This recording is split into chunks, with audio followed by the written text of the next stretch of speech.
mở xuống kha mở xuốngพ่อแม่พี่น้องผู้ทำยินกูก็กูก้นกูเจ้าตั้งสิงค่ะมาสงค่ะ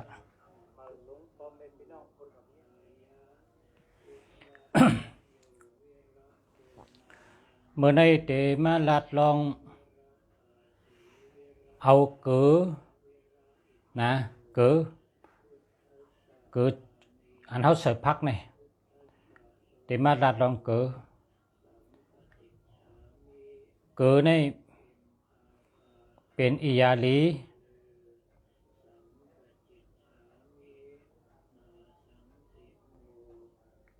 ซอยคนเขา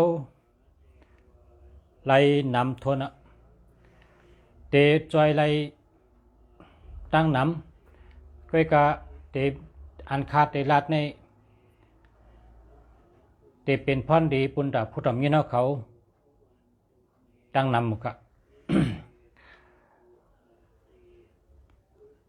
เปิดถอมด้วยกันนะว่า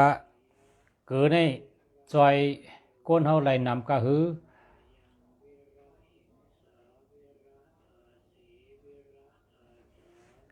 แทงลายหนึ่ง เพราะว่าเขากับขึ้นเฮิรนมาตีเลยก็เย้าเขากับขึ้นเฮิรนมาเขากับผีเสียงมาเขากับผีลั่นมาพวกนี้เอาเกินในกับปืนจอดเจ๊ปืนตั้งนอกตั้งเลยเพราะฉะนั้นในกล้าแมดขายมันเหตุการณ์ขึ้นใหญ่มาสูงเพราะว่าเขาก็อยู่เฮิรนเก่าเปิ้นอยู่กว่าเย้าเปิ้นปลายกว่าเย้าเขาซ้ำแต่เลยก็อยู่ที่เฮิรนนั่นพวกไหนก็เมื่อเขาไปเลยก็อยู่นั่นเขาเอาเกินในกับปืนจอดเจ๊เอาปืนตั้งนอกตั้งเนอปืนตั้งนอกตั้งเนอปืนนอกเฮิรนเอาเกินเฮิรนในกับปืนจอดเจ๊อันนี้ก็อยู่ได้ค่ะอยู่ดีกินวันค่ะกำในซ้ำพี่น้องอันเป็นหยุ่มย้ำเกือเจ้าเป็นโคสองลีมันนังอันใดมีเนื้อลิกอันเต็มออกมาเนื้อวันเหมือนได้ว่ามีเมืองเคมีเมืองสิงคโปร์มีเมืองฮ่องกงมีเมืองมาเลเซียอินโดนีเซียมีเมืองญี่ปุ่นเขาจะได้เขาหยุ่มย้ำว่าเกิดนี่เป็นยาดีป้าหนึ่งเกิดนี่เป็นยาดีป้าหนึ่งอันลำลองเลยเป็นในจัดป่านคนเฮาในว่าเกิดนี่เป็นอิยาดีลำลองเลยเป็นในจัดป่านคนเฮาอันนั้นลิกเตรียมไว้และหันมือในเต้คุณหอกคำเมืองญี่ปุ่นคุณหอกคำเมืองญี่ปุ่นเนี่ยลูกใจคุณหอกคำเนี่ยช่ำกว่าเหรียญในวันในเมืองกว่าเหรียญในวันในเมืองซ้ำเลยกว่าญาก็หักมันในซ้ำตายกะมันได้กะลุ่มลาช่างเกี่ยวเหี่ยวตีก็หักมันตายนั่นมันกะลุ่มลาช่างเกี่ยวเหี่ยก็ได้พอมันเข้ามาขึ้นในวางหอในเปิ้นก็ ปันเข้าเปิ้นว่าโกกะจับเกี่ยวเปื้อเกี่ยวอ้วนโกกะจับเมี่ยวหลีในเมืองมาและเปิ้นเอาเกือนี่มาใส่ในน้ำเอาเกือในใส่ในอ่างน้ำเยอะเฮียก็หึงเจ้าลงเจในอ่างน้ำนั่นเปิ้นเอาน้ำเกือในตองเอาเกือในล่างเป็ดอาเมี่ยวหลีนั่นพออะไรอาบน้ำเกลือยาวเนี่ยจ่องก้อยปูดโคเหม่อเลี้ยงเหม่อให้เข้ามือขึ้นเนื้อวางหอคำขึ้นมือเนื้อวางหอคำขึ้นนะครับว่าเมืองจะบานให้เป็นหยุ่มเต้ว่าลองว่าเกลือว่านั้นกันในเมืองอันตีรัดกว่าเมื่อไกลฉะนั้นเป็นเมืองอันหยุ่มยำว่าเกลือในเป็นของตอนเจ้าขุนผีเจ้าลีผีเมียดเขาตอนบันก้นเขาเกิดเนี่ยจังว่าเกิดในลำลองเต้เกิดในอาเยใหญ่เต้เฮิรนไผก็ยะหรือไรมีเกิดไว้น้ำนะหรือไรมีเกิดไว้น้ำกำใน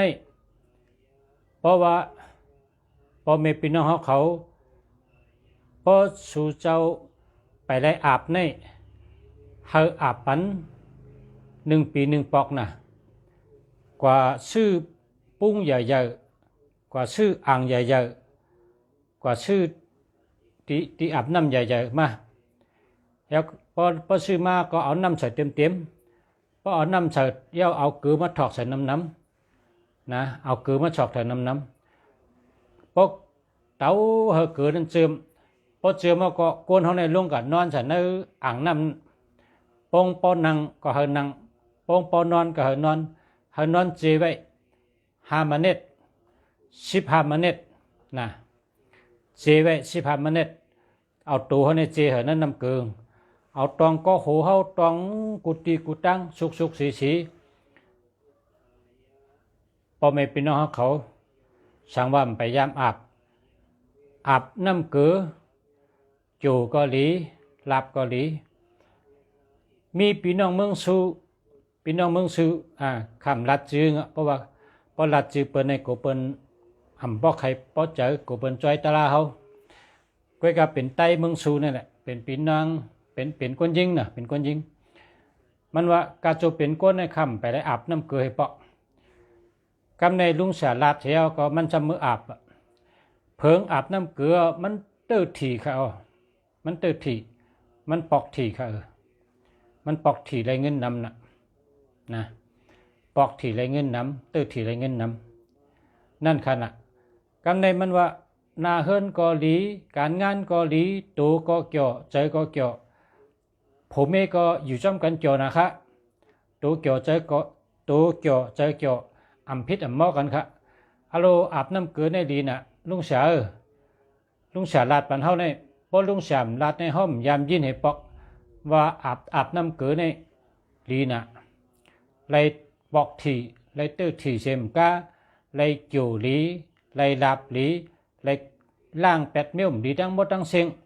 ล่างเป็ดอันเปิ้นนิกนามเฮาล่างเป็ดอันเฮากับผาหญ้าเมี่ยมดีล่างเป็ดจู่อ้นกิ้งน้อมล่างเป็ดอันจู่อ้นจู่เปื้อทั้งสิ่งอันนี้ก็สุเจ้าได้ยินก็กดถูกใจน้ำกดแช่บันน้ำน่ะแช่เป็นไต้ก็ไต้เสให้ไต้ทำได้ยินกันน้ำว่า1 ปีในเดี๋ยวได้อาบน้ำเกลือหลายปอกลุงเสียว่านะจู่ก็หลีลาบก็หลีจู่ก็หลีลาบก็หลีพอได้ล่างเขาก็ย่อกะเงานอนย่อกะจู่อ้นจู่เปื้อย่อกะอันนอนกายย่อยจะไหนหายหมดค่ะนะอันอยู่อำจืนอำปังอยู่อำสองอำเชอเงาจุนเฮ็ดช่างเด็ดเชวจะไหนเพราะว่าเอา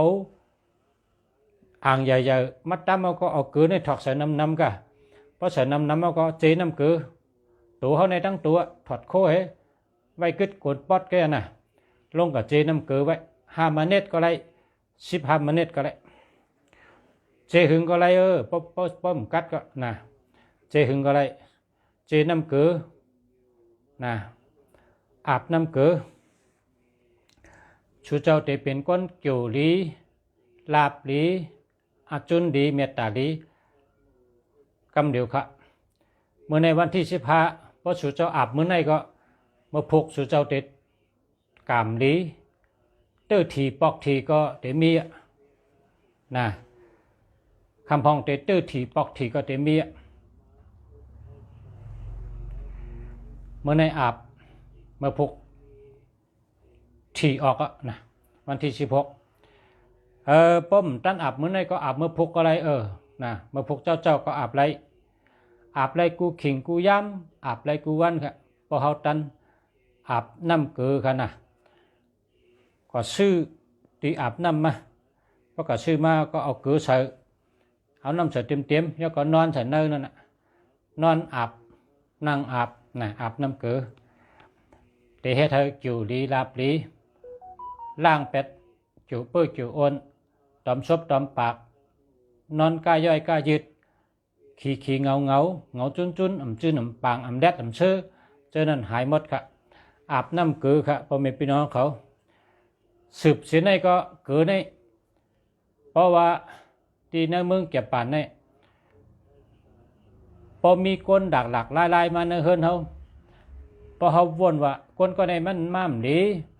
โกงปลาดินป่าเหี่ยวมาโกงเมียวอันปิกลาบโกงออกมาปล่อยในเฮือนเขาโกงปลาถันมีช่างแข้งมาโกงมันปลาเมียวดีมาในเฮือนเขาเนี่ยเก็บป่านในพอเปิดมาเฮือนเขาเพราะเขาถังว่าเปิดมาโกงมันดีเนี่ยเพราะแขกในโรงเฮือนนะเพราะแขกในโรงเฮือนเมื่อเนี่ยเขาเอาเกลือในมาปืนจอดในเฮือนเขาค่ะเอาเกลือปืนจอดเที่ยวขึ้นปัดออกกาตั้งพักดูเขาอันในเมืองแก่ป่านในเปิ้นเฮ็ดได้เขาจังไหนเนี่ยพอวนว่าคนในมาในมันมาลีโอโกงมาปิกลาเฮาโกงมาเอาดินป่าเหี่ยวเสือเฮือนเฮาโกงมาเอาถันมีช่างแข้งเสือเฮือนเฮาโกงมาเอาอันปิกลา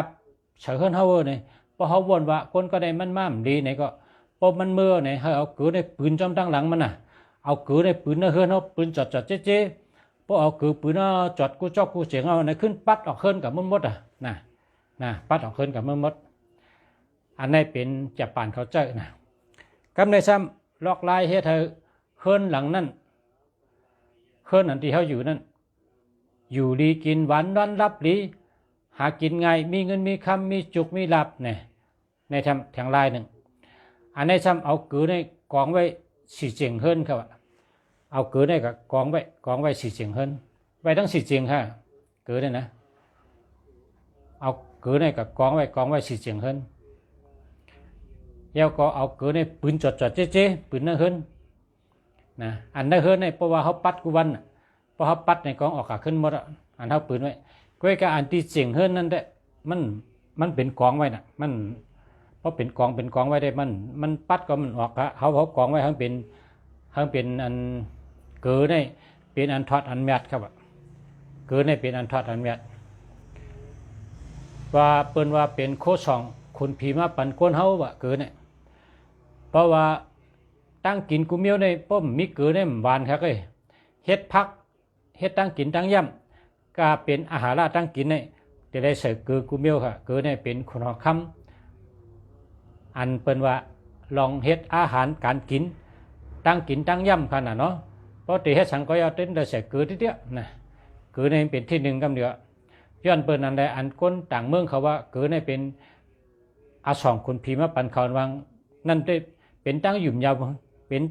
ำเขากะเนาะก็การอนุสามารัดในได้รัดในโยก็อันเขาว่าเกลือในมันลูกตีหวอให้มาเนาะมันมีหวอบอกเกลือในก็การเปิ้นว่าเมื่อก่อนเมื่อมื้อในอาปุ่มมันในว่าคุณผีในมาปั่นก้นเขาอ่ะเขาเจ้าเป็นอียานั่นเนาะเจ้าเป็นอียาเมื่อไกลในเอาเกลือไว้สี่เจียงเฮิรนเนาะสี่เจียงเฮิรนไว้ตั้งนอกเฮิรนไว้ตั้งเนื้อเฮิรนตั้งนอกเฮิรนก็ไว้ตั้งเนื้อเฮิรนก็ไว้จะได้อยู่ดีกินหวานคนเนื้อเฮิรนก็มีจุกมีหลับมีฉุนมีหมันนะเกลือกับซื้อมาไว้เนื้อเฮิรนน้ำนะอย่าไปให้ขาดเกลือให้เกลือมีไว้น้ำเนื้อเฮิรนเขาหนึ่งเดียนะเกลือในมีหนึ่งดีเนื้อเฮิรนเนี่ยกำในซ้ำแทงเมียวกับเพราะว่าพอเมปีน้องเขาเตะผุยเฮิรนมาผ ผุยล้านมาผุยแสงมากับใครตีมาเมื่อนี้เฮาเอาเกือได้กว่ากับพุกหน้าล้านเท่านั้นหน้าแสงเท่านั้นหน้าเฮือนเท่านั้นเฮาพุก8 กำครับเฮาพุก1 กำ2 กำ3 กำ4 กำ5 ก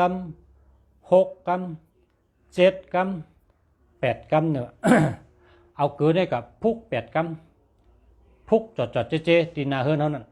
เห็นได้ก้นหลั่งไหลเข้ามาซื้อโคซื้อของเฮานำกึ้นเตะครับนำกึ้นเตะนำกึ้นก้นกึ้นเงินคอนอันว่านั่นนะอันนี้ก็น่ะอันนี้ซ้ำแต่เลยเอาเกือนี่เอามือเขาเงียบเอาปืนให้เลย8 กำนะเอามือเขาในเงียบเอาเกือในปืน1 กำ2 กำ3 กำ4 กำ5 กำ6 กำ7 กำ8 กำให้เลย8 กำเพราะว่าเกือในเป็นนามแองกากำในตัว8ในเป็นจูอังกากำในปอเป็นกำเคปอเป็นตั้งอยู่ยำก้นนอกเมืองฮ่องกงสิงคโปร์มาเลเซียอินโดนีเซียเมืองญี่ปุ่นเขาจำบะเปิ้นว่าตัว8เนี่ยเป็นเงินนะครับว่าตัว8เนี่ยเป็นเงินพอคนเตรียมตัว8เนี่ยใครเตรียมให้เตรียมให้ก็ยะมันขึ้นเป็นตัวมาคอยกันที่ใครอะนะใครตีที่ละเตียเต็มตัว8เนี่ยพอใครตีที่ละเตียตื้นคอยกันขึ้นมันเป็นว่า2 ตัวจับกันไว้ค่ะตัว8เนี่ยก็เพราะฉะนั้นแหละตัว8เนี่ยเป็นตัวเงินนะครับเปิ้นฮึบเอาเกือเนี่ยยุบปืนยุบปืนยุบปืนยุบปืนให้ได้8 กำครับ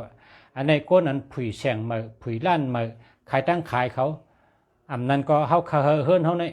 เฮาก้นกึนเงินคอนเฮาแขกมานำในก็เอาเกือในปืนน่ะเฮิรนนะอันในมาในปีในแก้มค่ะเนาะเพราะว่าชูเจ้าเลยยินก็เอาก็เจ้าเป็นพรดีนะเฮาก้นถ่อมไรอาจูนะให้ก้นถ่อมไรอาจูเกือในอาบก็ดูอาบกุปีอาบน้ำเกือนะแล้วก็ปืนหิมเฮิรนนอกเฮิรนเนื้อเฮิรนโดปืนตาเสมันแต่ไรเฮิรนเฮาแต่ไรหวานเจ็มมันหนังเกือนะหวานเจ็มมันหนังเกือเกือเนี่ยนะเกือเนี่ยเป็นอันดีลงเตะเพราะว่าคนเป็นวัดเนี่ยนะเพราะคนเป็นวัดเนี่ยเอาเกือในเสวานใหญ่ๆมาไว้ที่หิมหมอนโหเนี่ยซ้ำก็เอาพักมีเลี้ยงเนี่ยผ่าครึ่งกลางเหี้ยวางไว้นะปนนอนเนี่ยเพราะคนเป็นวัดเนี่ยมันกำขี้มุกวะกำไอวะกำข้อเจ็บวะเช่นนั้นจ้ะก้อยกาพอเอาเกือมาไว้นำหิมหัวนอนเนี่ยเกือดังพระมีเลี้ยงนั่นนะเอาไว้ปะเนี่ยมันอันที่เป็นวัดนั่นนะมันเป็นค่ะเมื่อกลางคืนนั่นนะมันนอนรับอะไรลีค่ะลีอามจะนะอันนี้ก็เป็นเฮ็ดตัวทบนำหนายะว่าพอเป็นวัดก็เอาเกือในเสวานใหญ่ๆมัดไว้ที่หัวนอนแล้วก็ผ่าพระมีเลี้ยงเนี่ยผ่าให้2 ผักให้ปีนไว้ไอพักมีหอตั้งไอเกือนั่นน่ะเข้าหุกขุลังก้นเขาเป็นอากาศะเซนะเป็นยาลมค่ะเป็นยาลมเข้าหุกขุลังก้นเขาน่ะเนาะอันนี้ก็ซ้ำวัดก็ศักษาค่ะเกือเนี่ยนะก้นกูปอกเขานับถือเกือเนี่ยเหมือนหนังนับถือผีเนี่ยวะอันแต่ไม่น่าดึกมันเนี่ยวะเขาว่าจังหือในเนี่ยก้นกูปอกในมันมีข้าวกินค่ะข้าวก็มีหมักไม่ก็มันไปเรื่องข้าวกูปอกเปิ้นกินเนื้อค่ะคนกูปอกในเขากินเนื้อการในพวกเขากับไรเนื้อมาเนี่ยพอมีเกลือในเปิ้นเอาเกลือในตานำให้ก็ไว้เนี่ยมันเน่ามันเหม็นค่ะว่าเกลือใส่นะคำนี้เพราะว่าเนื้อในป้อมมีเกลือใส่ในเพียง3 วันมันก็เหม็นตู่เหม็นเน่าอ่ะนะกินอะไรอ่ะก็เพราะฉะนั้นคนกูปอกในเขาหักเกลือน่ะเขานับยำเกลือน่ะเขาเกลือในเขาไว้ชุงน่ะนะเขานับยำมาเป็นของคุณพีปันเขาอ่ะเพราะเขาเลยนื้อมาในเขาเกาเกลือในมาใส่นำให้ก็นื้อเขาในผังไว้ก็มันเหม็นมันเน่านั่นก็ถึงเน่าก็กินได้นั่นน่ะเนาะ ถึงเน่าถึงเหม็นก็บ่ใส่เกลือได้ก็กินได้นั่นน่ะมันมีหนอนขึ้นมาย่างเนาะเกลือในซ้ำเป็นยาก็เป็นแล้วก็อันโคซองก็เป็นเอามาอาบก็ซ้ำว่าร่างก็เป็นโจเปิ้อโจอ้วนก็เป็นนอนเหงานอนกล้าย่อยกล้ายึดก็เป็นก้นคันก้นเหงาก้นมึงก้นจืนปางสว่างซื่อซื่อนี่พออาบน้ำเกลือบ่ได้จืนปางมากำเดียวเมื่อป่นมา3 ปีปุ่นน่ะลุงสายามลาดปอกนั่นในเขเขาสลาเขเขาเนี่ยพอเปิ้นกับจู้เขาในเขาเอากตัดเตะกะอาบน้ำที่เฮิรนเขาเนี่ยเขาเอา1,500นะเงินไทยนะเขาเอา1,500เปิ้นกะอาบน้ำ1 ปอกใน1,500เขาว่าพออาบน้ำเอาดีกูเมียวเนี่ยว่ากำในก้นกะอาบในน้ำนะกำในแต่ปีดงเสียในซ้ำกะอาบแต่ปีดงเสียในกะอาบเนี่ยมันเสือละลายนั่นน้ำเนี่ยมันเสือเกลือนะเกลือในเสือน้ำมือเนี่ยว่แล้วก็เสือสอตาเป็นห้องปักกิ่งสอตาเนี่ยนะปักกิ่งสอตาใส่สอตาให้2 จ้องเขาแล้วก็เกลือในเสือน้ำหนาเนี่ยว่อันนี้ปักกิ่งสอตาได้พอเฮาลัดนี่ก็เปิ่นหูจักลุงเสียลัดมือคนที่ต้องเกี้ยเขาต้องเกี้ยมหูจักเลยปักกิ่งสอตาเนี่ยนะคนเมืองใต้เนี่ยเขามาหูจักเลยปักกิ่งสอตาเนี่ยแต่ว่าที่เชียงใหม่เนี่ยได้เพราะว่าปักกิ่งสอตาเนี่ยมันเป็นพองขาวๆให้เปิ้นเอาล่างพักขนาดเพราะพักเขียวเนี่ยพักเขียวอันเฮาได้กินกับน้ำพริกเนี่ยเปิ้นเอามาเอาปักกิ่งสอตาเนี่ยนะฉันแนะนำให้ล่างพักอันที่ล่างพักไรบดเฉลยเปิ้นให้เป็นปักกิ่งสอตาเนี่ยนะปักกิ่งสอตาเนี่ยนะที่2นั่นเป็นน้ำส้มสายชูเนี่ยนะน้ำส้มสายชูเนี่ยก็เอาล่างพักมดเฉลินน่ะเพราะเขาได้กินกับน้ำพริกเท่าน้ำส้มสายชูเฉลน้ำพักเขียวเหี่ยวก็ล่างๆให้ตั้งไปมากินกับน้ำพริกผู้เขาเนี่ยนะเพราะว่าน้ำพริกผู้นั้นกับพักเขียวหลายๆด้วยกับในอันที่ลีเลยเปิ้นให้เป็นปักกิ่งสอตาเนี่ยนะเพราะเป็นคนเชียงใหม่ในฮู้จักกูก็เพราะว่าปักกิ่งโซดาเนี่ยเพราะก็ซื้อในเซเว่นเนี่ยนะมีกูเตียเซเว่นเนี่ยเป็นขายกูเตียนะแต่ที่เมืองไทยสมว่าหูยามยินให้ปักกิ่งโซดาเนี่ยว่าผู้จักโซดาเสือเราก็ผู้จักโซดาเสือปริกเชก็เนี่ยมันจะมีนั่นนี่กันมันจะละค่ะมันจะมีนั่นโซดาในปริกเชก็มันจะโซดาเป็นเสือเราก็มันจะนี่กันโซดาอันที่ลุงเสียรัดนี่เป็นพองขาวๆไว้เป็นห้องเป็นเตรียมไว้ตัวเองก็เลยนะปักกิ่งโซดาเนี่ยนะแพ็กกิ้งโซดาเนี่ยแพ็กกิ้งโซดาเนี่ยฉะนั้นอันในเขตเขาใส่นั่นนำให้อาบมันกวนในซ้ำกว่าอาบนะ1 ก้อนใน1,500ก็อาบกันอาบว่าก็ลีน่ะเนี่ยนะก็ในเมื่อในลุงเสียเมืองลีในมาลาดปันชูเจ้าเนี่ยชูเจ้ามันได้เชียงให้แป๊กมันได้เชียงให้แป๊ะเนาะชูเจ้าได้ปิงยาอาบน้ำเกลือนะเพราะว่าชูเจ้าอยู่เชียงใหม่อยู่กรุงเทพอยู่เมืองกอกตัวนี้ชูเจ้าก็ซื้อปักกิ่งโซดาเนี่ยมาใส่2 จ้อนะวันในเมืองไทยแดงมีกุฏินะวันในเมืองไทยแดงขมหูจักต้มเลยตองกี้เป็นเมืองหลวงเขาทำหูจักเฮ็ดเขาอยู่ตองกี้เขาหัวกระทำร้านใหญ่ๆก็หัวหูเปิ่นยามยืนในปักกิ่งโซดาเนี่ยนี่ว่าไถห้างให้สูงเมื่อไถฮุบให้ปันเมื่อก็ปันเขาว่าโอ้หูจักไม่ได้นะแต่ว่าที่เชียงใหม่เนี่ยเป็นขายในร้านเซเว่นเนี่ยนะร้านเซเว่นเนี่ยมีกุฏิในอาบกันพอมีพี่น้องเขาเพราะอาบเอาก็เกี่ยวลีลาบลีนะคนแชร์มี7ก็ว่าเพราะสนใจรู้ชูเจ้าเนี่ยรัดปันตั้งหู้เนี่ยเพราะไว้อายิงเหรอเนาะไปทั้งเอากู้สูงนะเขาลาดเตี้ยเอากู้สูงเนาะเพิ่นสนใจก็รัดสนใจก็รัดเขาใครรัดต้องนะมี7ก็ใจเล็กใจน้อยเนาะการคัดใจรัดเนี่ยมี7ก็คนแชร์เนี่ยนะป้อมแช่เนี่ยถ่อมปื้นถ่อมแปดก็เข้าหูซ้ายเอาหูขวามาผูกกันหรือมั้งป้อมแช่ไปเนี่ยป้อมเหมือนในลุงเสียรัดได้ยินมาผูกคนถามเนี่ยหมดตอบว่าหมอรัดทาง3-4 วันก็ลืมตัดตัวเจ้าเก่าเตะอาบไปก็หูจังเมียวอาบไปฉันก็ลุงเสียว่าวันนั้นแน่ในการมาแต่น่าชูเจ้าแช่แหละชูเจ้าเพราะใครให้หลีเนี่ยชูเจ้าต้องแค่กูก็เป็นคนตัวในแช่กูก็เพราะแช่เนี่ยมีพันดีแต่คนใต้ก็เฮาก็เจออยู่ไว้เนื้อเครื่องเขาก็เจอน่ะเพราะเขาหลุดเขาขึ้นถ่อมขึ้นลุงสาวว่าอาบน้ำเกลือได้ดีนะว่าอาบ1 เดือน 1 ปอกก็เลี้ยนะ 1 ปี 2-3 ปอกก็ไรนะอาบน้ำเกลือในรับดีวะอยู่ดีวะนี่อาบติ๊กๆกันนะครั้งนี้เมียวที่2นะลองเกลือได้รัดกว่าแค่มากะลองเกลือได้ครั้งนี้เมียวที่2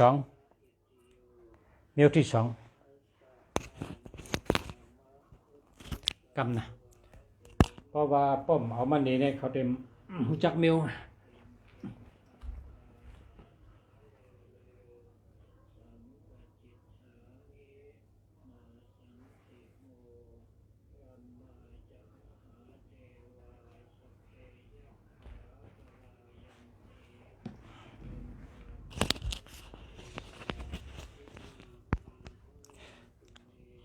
กดแช่น้ำครับแช่น้ำแช่ไว้ในเครื่องครับนะอันนี้จำเป็นแทงล็อกไล่ปอกถีบนะพอมี7 ก้อยเดี๋ยวมันลาดได้โย่เนาะมันดูลาดพอมี7 ก้อยปอกชูเจ้าใครให้ปอกชูเจ้าใครไล่ปอกถีนะแช่ให้มี15 แช่เลยพอมี15 แช่ได้ค่ะเดี๋ยวลาดอันนี้มี7 แช่กันมี7 แช่กันมันเกณฑ์อะไรเลยเนาะเอาให้มี15ก็15ในบนอ่องป้าเนี่ยเนาะเพราะสุดเจ้าใครไล่ปอกถีก็ข้ากเอามาในไทยเขาเฮ็ดอันนี้เพราะสุดเจ้าใครปอกถีปอกกระจำตัวนั่นน่ะเนาะก็ไทยเขาเฮ็ดให้เขาปอกเลยกดแชร์ครับกดแชร์ตีรัดนี้ล็อกไล่เฮ็ดให้ปอกถีวันที่1วันที่16ก้นปอกถีเผิงแต่ไรเงินหนำในวันที่1ในวันที่16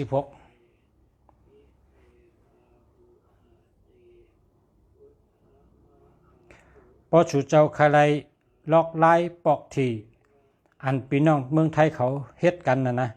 ลุงชาติเดรัดในเมื่อไหร่ก็กาชูเจ้าแช่หึงได้15บ่ได้มี7 กอกมันป่องว่าชูเจ้าเอาเจ้าเสือที่คารัดเนี่ยชูเจ้าเอาป้าเจอป้าคอถ่อมดังซ้ายออกดังขวาถ่อมปื้นถ่อมเป็ดเพราะชูเจ้าแช่นั้นจังหวัดป้าเจอป้าคอให้ถ่อมมันจะเป็นพรดีแต่ชูเจ้าและพรดีแต่ได้ก็อันที่ใดเป็นได้ก็เฮานั่นเพราะแช่นะชูเจ้าแช่กันเลยเพราะแช่เนี่ยจะมีพรดีทั้ง2 ฝ่ายนะข้าก็เลยพรดีอันข้าวรัดก็ในชูเจ้าซ้ำได้ก็ชูเจ้าก็เลยพรดีแล้วตัดตัวชูเจ้าก็เลยพรดีค่ะ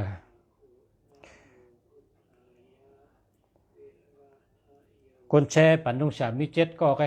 เพราะนั้นก็ลาดนะลาดมันคนถ่อมเกณฑ์นะก็นะมันไว้ให้เป็นทางตอนให้ต่างวันไกรัดนะต่างวันไกรัดเพราะว่าคนแชร์มันเจนะ7 ก้อนในเจนเพราะมีน้ำลงไปรัดเมื่อไรก้นถอมมีน้ำเขารัดในเขาแต่ได้ก็สูงนะเมื่อหนังเขาเฮ็ดตั้งกินกับเล่งเป็นเพราะเป็นจ้วมกินเนี่ยเขาจ้วมน่ะเพราะเขาการเฮ็ดหยาบเขากับเล่งเป็นเพราะใครกินคำพองก็ว่าจะกินข้าวที่เฮิรนมาก็ต้องเตรียมคำพองว่าคำต้องไม่เนี่ยคำไปแค่กินคำไปต้องไม่เนี่ยเขาการเฮ็ดตั้งกินดีตั้งกินหวานกับปันเขานะเขาซ้ำกินฉะนั้นเขาเจอเล็กพอเป็นฉะนั้นมันกึ่งตั้งเฮ็ดกว่าเร่งเขานะเขาการเฮ็ดตั้งเจอป้าเจอตั้งอกตั้งเจอคัดเจอหนังหึงตีหวานหนังหึงตีเข้มคัดเจอเฮ็ดเฮิงไปเย่าตูนะพอเฮ็ดเนี่ยเอาข้าวซอยใส่กล่องให้กับยินบันเอาข้าวพักใส่กล่องให้กับยินบันเขาชอบจะว่ากินข้าวตึกกินข้าวมากเองเอาคัดตึกกินข้าวต้องเตรียมข้ามกินคนเฮ็ดนั่นแต่คือห้ามเจตนานใครให้พี่น้องกินก็เปิ้นกินซ้ำใจเรียกทางกรรมนะเฮาการเฮาการคัดใจเฮ็ดเฮาคาริกุสุเพื่อกระดูสุเจ้าซ้ำว่าตึกกินข้าวมากเลยฮะต้องเตรียมหมูคะไปต้องไม่คะนะเพราะฉะนั้นนะเลยใจเลือกแทงเหมือนใน คนแช่ปันนุษย์ก็มี7เกาะนะวัดเดรัดปันป้าลอกไล่อันพี่น้องไทยเขาเฮ็ดมันใจว่าเฮ็ดได้ปอกกุวันก็มันจะมันขึ้นอยู่กับกุศลกรรมคนเฮาจังว่าอันนี้เป็นตัวจอยกะเนาะ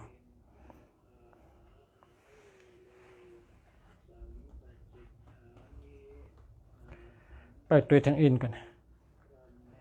ใจเย็นๆใจยาวๆใจเย็นๆใจยาวๆไปตัวทางอื่นกันว่าแต่มีคนแชร์ทางมี7ก้อไค่ะตัวเดียวในมี7ก้อไค่ะ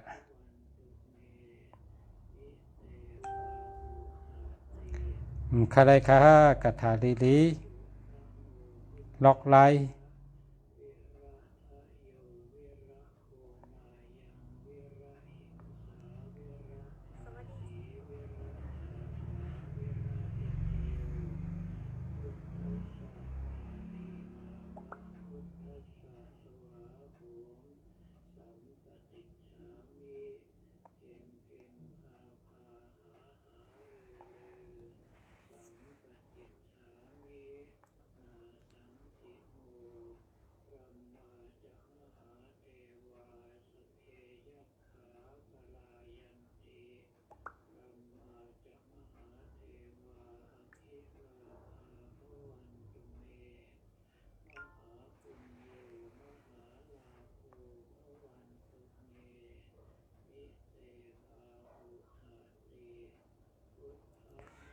คน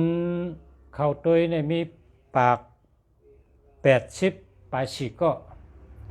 1ปาก80ปลาย5ก็ก่อนนะคนเข้าตัวมันคนแชร์จะมี7ก็เลย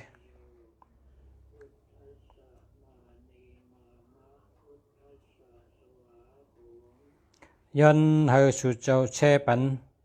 เฮามี15แช่นะพอเต็ม15แช่ในคาเตลัดอยู่จังจอยสู่เจ้าไรนั่นค่ะเนาะภายไรก็ใครไรอ่ะ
โอ้มาแล้วค่ะแชร์แล้วกันไม่ได้ยินชมค่ะขอบใจค่ะคนแชร์มี2ปาก30ปลาย4ค่ะคนแชร์มี2ปากปลายค่ะคำนี้เมื่อไก่ขายอนเฮามี15แชร์นะตัวเดียวในคนแชร์มี2ปาก34เจ้าเยาค่ะขอบใจค่ะยินจมนำค่ะยินจมเยอะนำขอบใจนะกำไรคาเตลาดอันชูเจ้าแช่ก็ข้าก็ขอบใจเกจูตังในกัมปะโอนะเกจูตังเดียเกจูตังเดียเบยอกัมปะโอเกจูตังเดียเบยอเกจูตันก็เกจูตันเกจูใหญ่ท่านเนาะ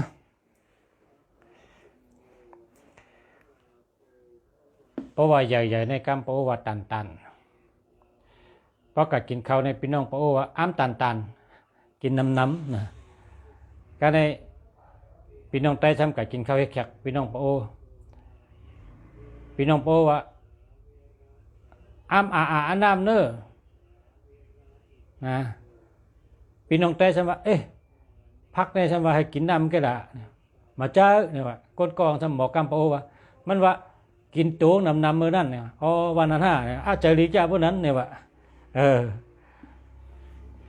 กินพักเขียวอ้ามหันหงแสงเลตุงกว่าเลวานนี่นั่นแหละกับโอนะกับในดัด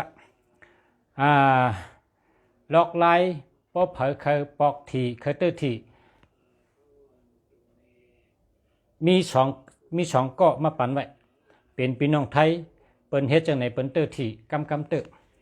อันนี้เป็นเกาะที่หนึ่งครับในเกาะที่หนึ่งอันนี้เปิ้นห้องว่าผ่องตาเนาะเมืองใต้ห้องว่าผ่องตาเนาะจังใจห้องผ่องตาเนาะเมืองใต้เนาะคาได้ข่าวว่าเป็นพองมุนนะพองมุนแม่บ่ใส่ลงเป็นมุนฮะเนี่ยพองมุนพองมุน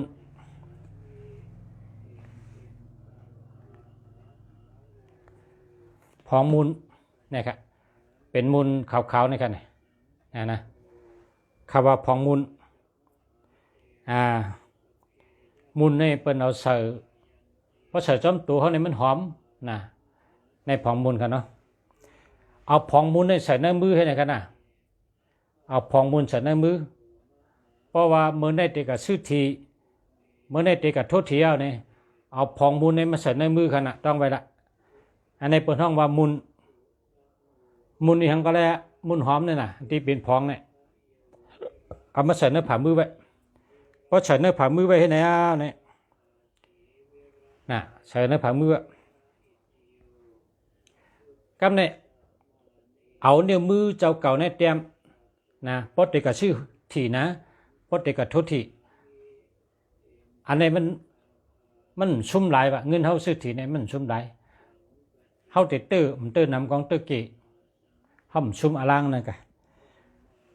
เฮ็ดจังไหนจำตัวน่ะอันนี้ครับมาลัดยาวปีน้องอันมาเป็นถูกก็เป็นมาปันลุงเสียมขึ้นเมตตาเป็นผู้ทำยี่น้องเขาเอามุนในใส่ในมือเนาะเอามุนในใส่ในมือยาวเนี่ยชูเจ้าพอเด็กกับซื้อถี่ในเฮอ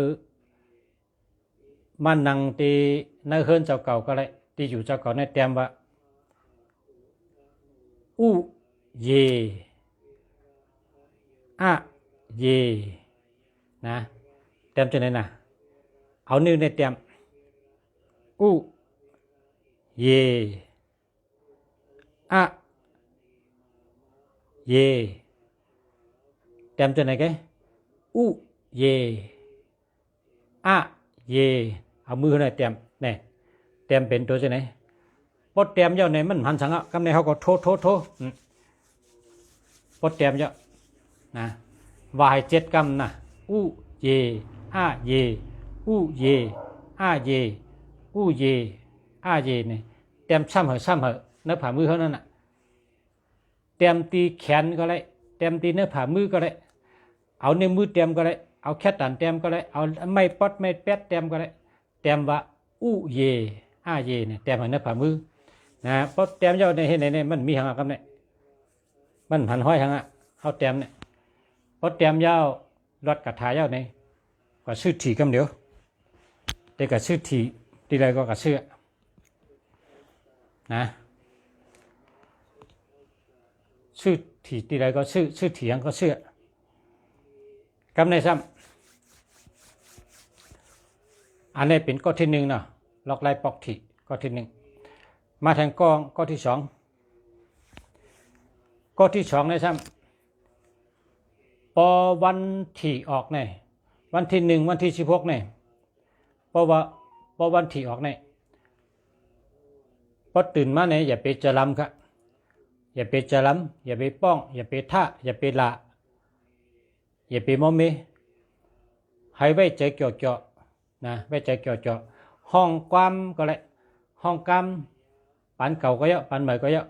ไว้ใจเกี่ยวห้องกำอินออนวันนั้นที่ออกเนี่ยเหี่ยวก็ห้องกล้ามเหี่ยวของไก่ลูกพอตื่นขึ้นมาก็เฮาพึ่งห้องกล้ามผมหมอห้องกล้ามก็ว่าขอบใจเมื่อในวันดีผ้าปังเมืองเสือ xử lý đủ kiểu chơi kiểu lý biểu lý môn tê tê nó này và hay ọt tí non cả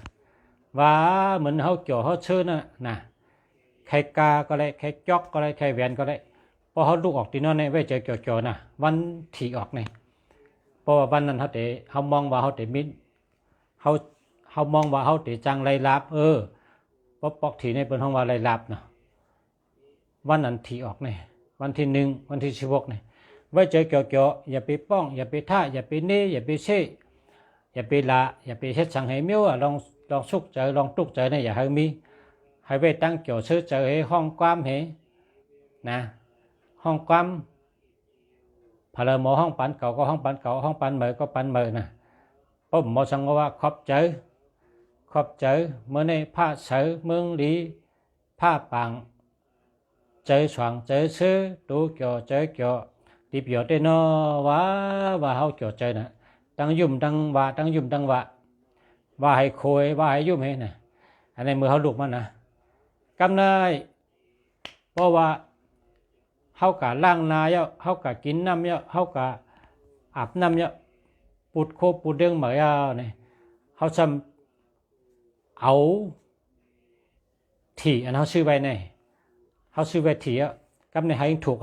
นะชุดต้องให้ถูกซ้ำบะเหือนโมตัสสะ3กำเหมือนนะครับนโมตัสสะภะคะวะโตอะระหะโตสัมมาสัมพุทธัสสะนโมตัสสะภะคะวะโตอะระหะโตสัมมาสัมพุทธัสสะนะโมตัสสะภะคะวะโตอะระหะโตสัมมาสัมพุทธัสสะ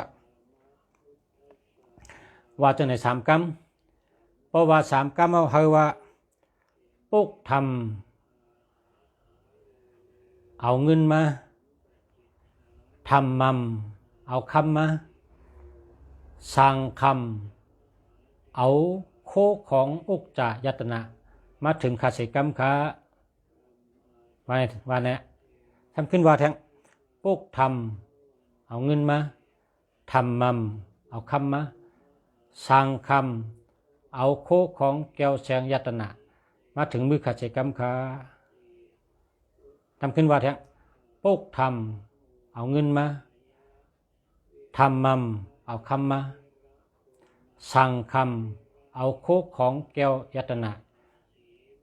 แก้วแสงเงินคำมาถึงมือขัดเสกรรมว่าเจ้าเนี่ยว่านำนะว่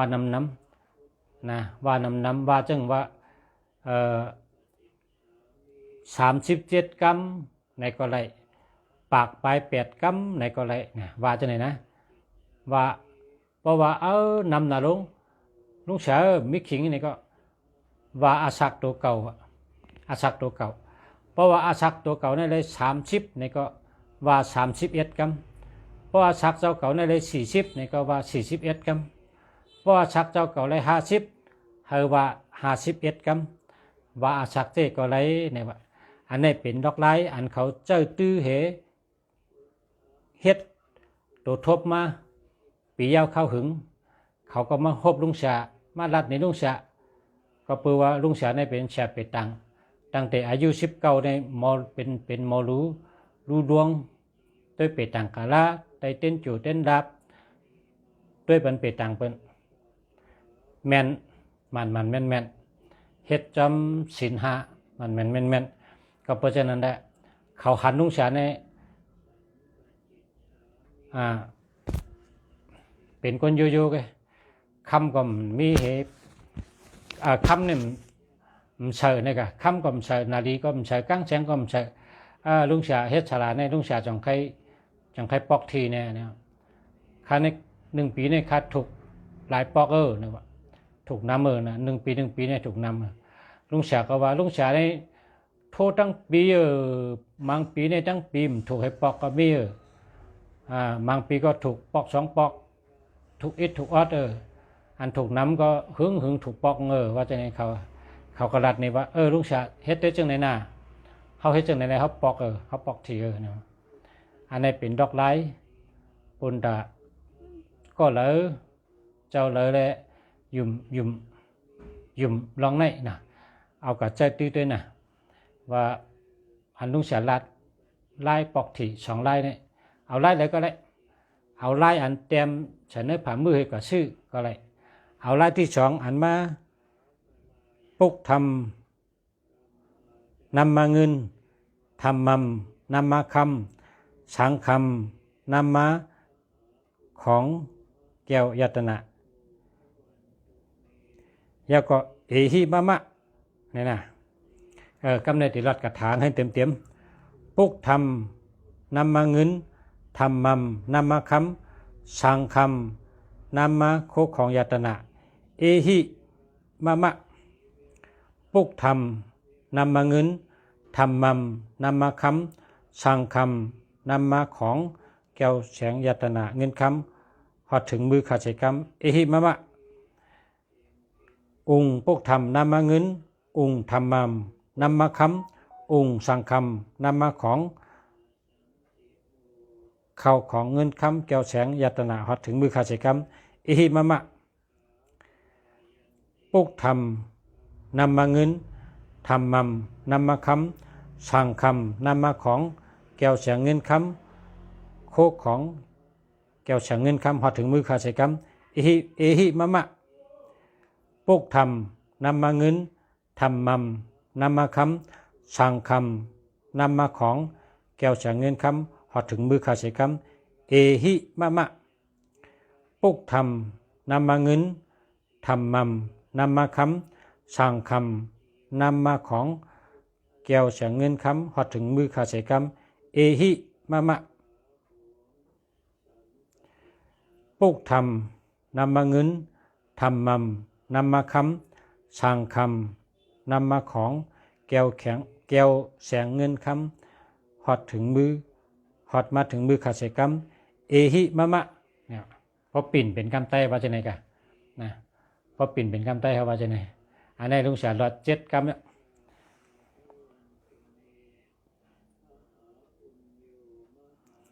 เมื่อในปั่น2 รองเนี่ยนะขอบใ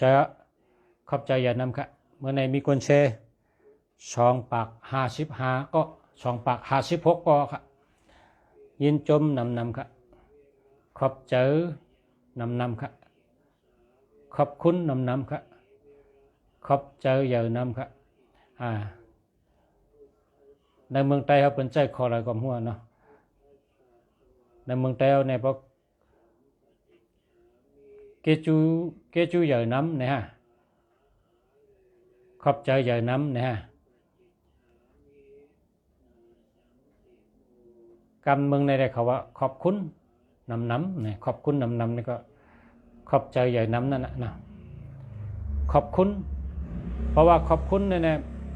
ขอบคุณอย่านำในป่องกำไตก็ป่องกำไทยก็ป่องกำลาวก็ป่องมันป่องกันทั้ง3 นิ้วค่ะขอบคุณเลยนะ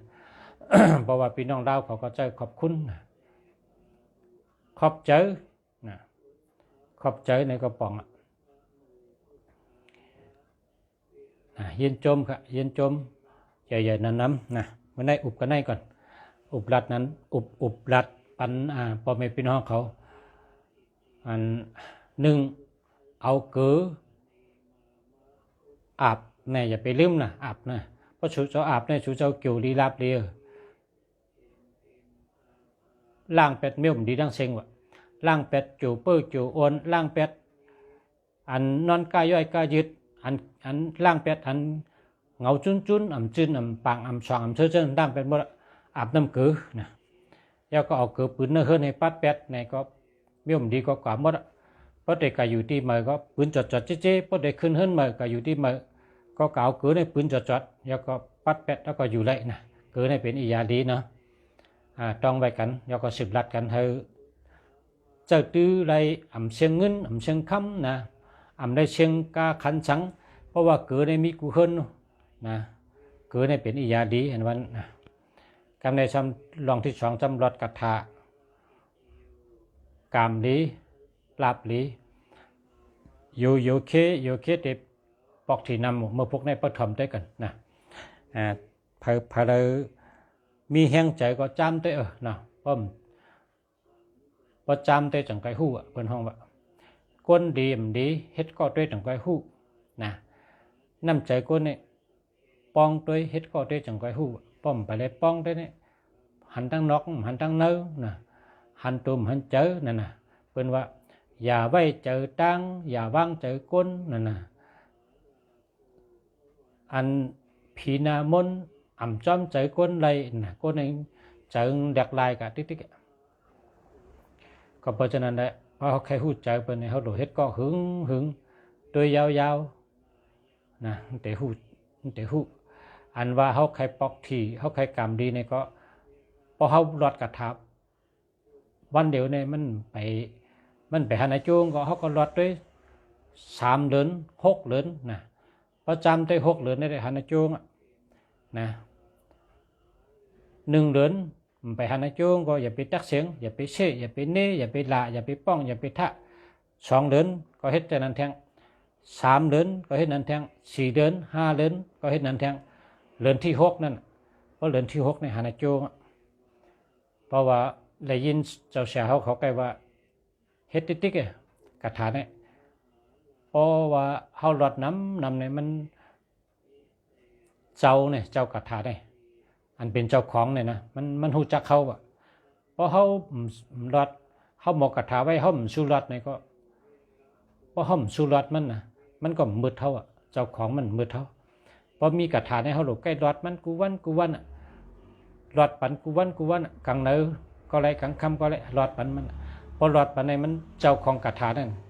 หัวเป็นเพลหรอเขาก็หัวหรอเจ้าของกระถาเป็นเพลใกล้กับเป็นรัดไว้จึงนั้นน่ะ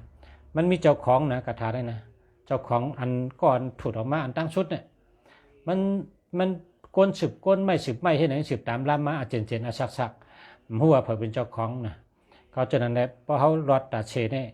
เจ้าของมือเท้าเนี่ยเพราะเจ้าของมือเท้าเนี่ยเดี๋ยวเขาหลอดกระถาเนี่ยกัดนะก็เพราะฉะนั้นหลอดกระถานแล้วก็หลอดน้ำหลอดติ๊กนะหลอดกับข้าวยาวนะเหมือนเจ้าหนังเมืองไทยเนี่ยเป็นหลอดอิติปิโชเท่าอายุอิติปิโชเท่าอายุเนี่ยประกำใจเป็นว่าหลอดอิติปิโชเป็นอาสาเขากุวันอันนี้ก็ดีนะเนี่ยว่าไม่นะโอเคมาสงเคราะห์ย้อนช่วยพ่อแม่พี่น้องเขาอยู่ดีกินวันเหตุการณ์ขึ้นอย่างมาสูงอยู่ดีมีเงินห่างดีกึกปืนกูเกาะกูเจ้าเสกคำค้ามาสงเคราะห์